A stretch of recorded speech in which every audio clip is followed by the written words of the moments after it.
ನಮಸ್ಕಾರ, ನಾನು ನಿಮ್ಮ ಆರ್ ಎಮ್ ಸಿ ಕನ್ನಡಿಗ. ಎಲ್ಲರೂ ಹೆಂಗಿದ್ದೀರಾ? ಹೆಂಗಿದೆ ಬಿಗ್ ಬಾಸ್ ಸೀಕ್ರೆಟ್ ರೂಮ್ನ ಟಾಸ್ಕು?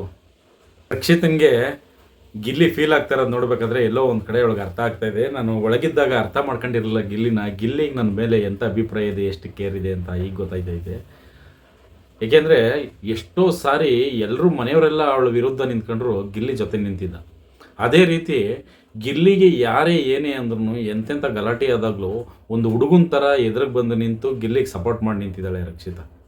ಅಂದರೆ ಯಾವುದೇ ಫೇಕ್ ಇಲ್ಲದೆ ಇವರಿಬ್ಬರು ಆಟ ಆಡ್ತಾ ಇದ್ದಾರೆ. ಅವ್ರು ಏನಿದ್ದಾರೆ ಜೆನ್ಯೂನಾಗಿ ಆ ಥರ ಇದ್ದಾರೆ ಇಬ್ಬರು. ಅದಂತೂ ಕ್ಲಾರಿಟಿ ಸಿಕ್ತು.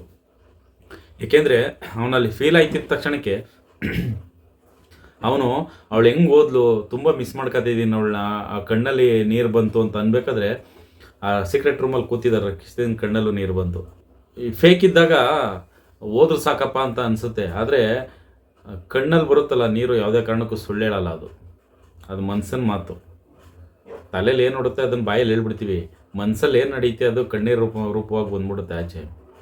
ಆದರೆ ಈ ಧ್ರುವಂತನ ಜೊತೆ ಈ ರಕ್ಷಿತನ ಹಾಕಿ ಪಾಪ ಅವಳೇನೋ ಫೀಲ್ ಆಗ್ತಾವಳೆ, ಅವರೆಲ್ಲ ನಾನು ಮಿಸ್ ಮಾಡ್ಕೊತವ್ರೆ, ನನ್ನ ಜನ ಇಲ್ಲ ನೋಡು, ನನ್ನನ್ನು ಎಷ್ಟು ಮಿಸ್ ಮಾಡ್ಕೊತವ್ರೆ, ನನಗೆ ಹೆಂಗಿದ್ದಾರೆ ನನ್ನ ಜನ ಸಪೋರ್ಟು ಅಂದರೆ ಇವನು ಒಳ್ಳೆ ಪಾಗಲ್ ಆಡ್ದಂಗೆ ಆಡ್ತಾನೆ. ನಿಜವಾಗ್ಲೂ ಅವನ ಜೊತೆ ನಾರ್ಮಲಾಗಿ ಯಾವ ವ್ಯಕ್ತಿಗಳು ಇರೋಕ್ಕಾಗಲ್ಲ. ಅದು ಅಲ್ಲದೆ ಚಿಕ್ಕ ಹುಡುಗಿನ ಬಿಟ್ಟವ್ರ ಹುಚ್ಚಿಡಿಸ್ಬಿಡ್ತಾವನೆ.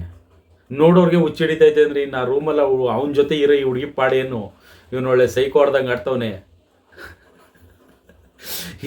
ಈ ಹುಚ್ಚ ಹಾಸ್ಪಿಟ್ಲ್ ಒಳಗಡೆಗೆ ಕರೆಕ್ಟಾಗಿರೋರು ಯಾರು ತಗೋಬಿಟ್ರಿ ಏನಾಗುತ್ತೆ ಹೇಳಿ ಪರಿಸ್ಥಿತಿ. ಆ ಪರಿಸ್ಥಿತಿ ಆಗೈತೆ ರಕ್ಷಿತನಿಗೆ.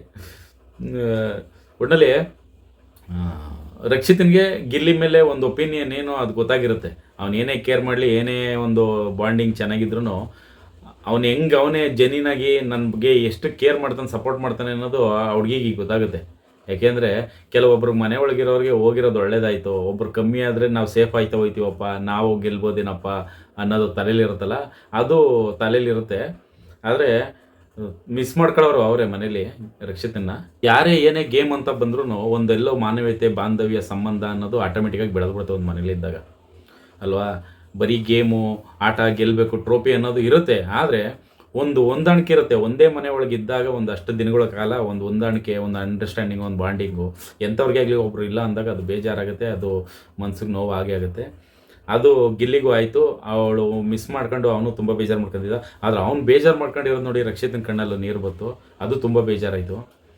ಆದರೆ ಇದನ್ನೆಲ್ಲ ನೋಡ್ತಿರೋಂಥ ಧ್ರುವಂತೂ ಅವನೊಳ್ಳೆ ಆಡ್ತಾ ಇರೋದು ಹೆಂಗೈತೆ ಅಂದರೆ, ನಮ್ಮ ಗ್ರಹದವನೇ ಅಲ್ಲ ಅವನು ಅಂತ ಅವ್ನ ಬಿಹೇವಿಯರು, ಅವ್ನು ಆಡೋದು ಮಾತು, ಇವನು ನಮ್ಮ ಗ್ರಹದವನ ಅಲ್ವಾ, ಯಾಕೆ ಹಿಂಗೆ ವಿಚಿತ್ರವಾಗಿ ಆಡ್ತಾನೆ, ಎಲ್ಲನೂ ಅನುಮಾನ ಪಡೋದು, ಎಲ್ಲನೂ ಡೌಟ್ ಪಡೋದು, ಯಾರು ನಮ್ಮವರಲ್ಲ, ನಾನೊಬ್ಬನೇ ಕರೆಕ್ಟು, ಒಂಥರ ವಿಚಿತ್ರವಾಗಿ. ಪ್ರಪಂಚದಲ್ಲಿ ಯಾರು ಪರಿಪೂರ್ಣರಲ್ಲ, ಯಾರು ಪರ್ಫೆಕ್ಟ್ ಅಲ್ಲ, ಎಲ್ಲರಲ್ಲೂ ಎಲ್ಲ ಲೋಪದೋಪಗಳು ಇರ್ತವೆ. ಆದರೆ ಇವನ ಲೆಕ್ಕಾಚಾರ ಏನು ಅಂದರೆ,